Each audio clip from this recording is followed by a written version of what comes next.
Iran की America को परमाणु चेतावनी, न्यूक्लियर प्रोग्राम कभी नहीं छोड़ेगा ईरान। ईरान के विदेश मंत्री अरागची की यह धमकी, परमाणु कार्यक्रम के लिए युद्ध को भी तैयार।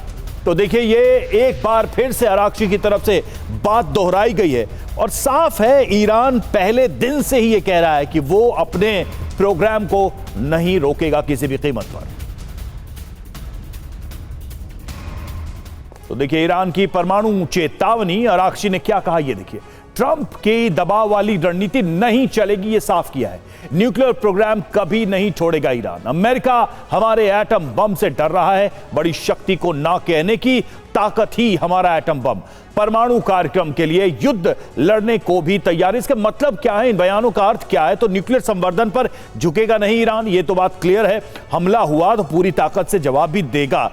ये स्टैंड दोनों बहुत साफ हैं। शरदेंदु सर, क्या अमेरिका को ईरान का ये क्लियर स्ट्रॉन्ग स्टैंड असहज कर रहा है? ट्रंप के लिए यह भी पचा पाना मुश्किल है कितना फ्रंट होके ईरान अपनी बात रख रहा है।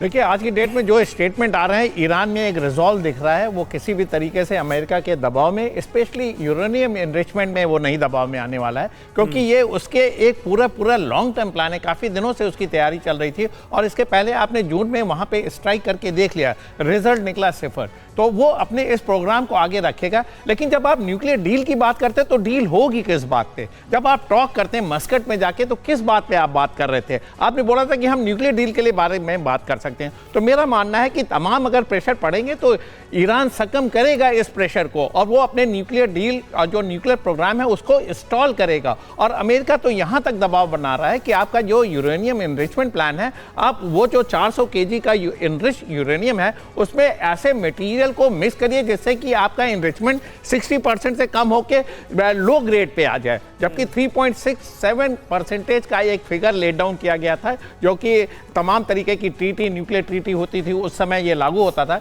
लेकिन ईरान इससे बच होने के लिए तैयार नहीं। लेकिन मेरा मानना है कि तमाम प्रेशर अगर काम करेंगे तो इस पे हॉल्ट लगाया जा सकता है, रोका जा सकता है। मिलिट्री ऑप्शन देखिए है नहीं इस इलाके में। जब भी आप मिलिट्री ऑप्शन के लिए जाते हैं, समस्या वही की वही बनी रहती है। जून में आपने उदाहरण देखा, अगर अमेरिका फिर से स्ट्राइक करता है तो क्या सोल्यूशन निकलेगा? क्या एनरिचमेंट आप उसको ध्वस्त कर देंगे? न्यूक्लियर प्लांट सारे ध्वस्त कर देंगे?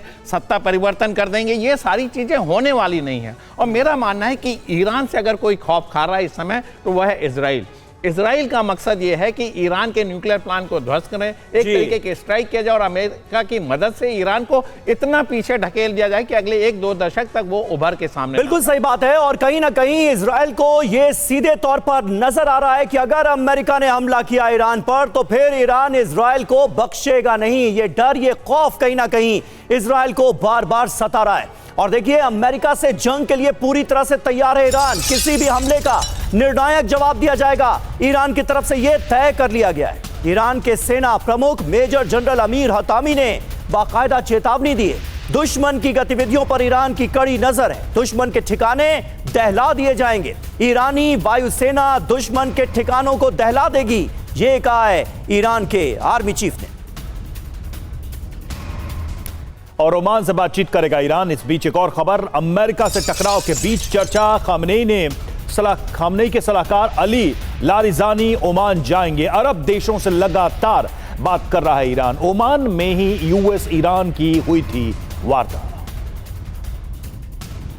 तो खामनेई के सलाहकार का ओमान दौरा, देखिए ओमान एक ऐसा सेंटर बन गया है जो कई सारे ग्लोबल इशू को रिजॉल्व करने का एक केंद्र बनता जा रहा है। एक बार फिर से इस पूरे मसले पर ओमान में ही अगर देखा जाए, बातचीत की टेबल बार बार सज रही है। क्या ओमान से कोई हल निकलेगा इस तनाव का? यह बड़ा सवाल है।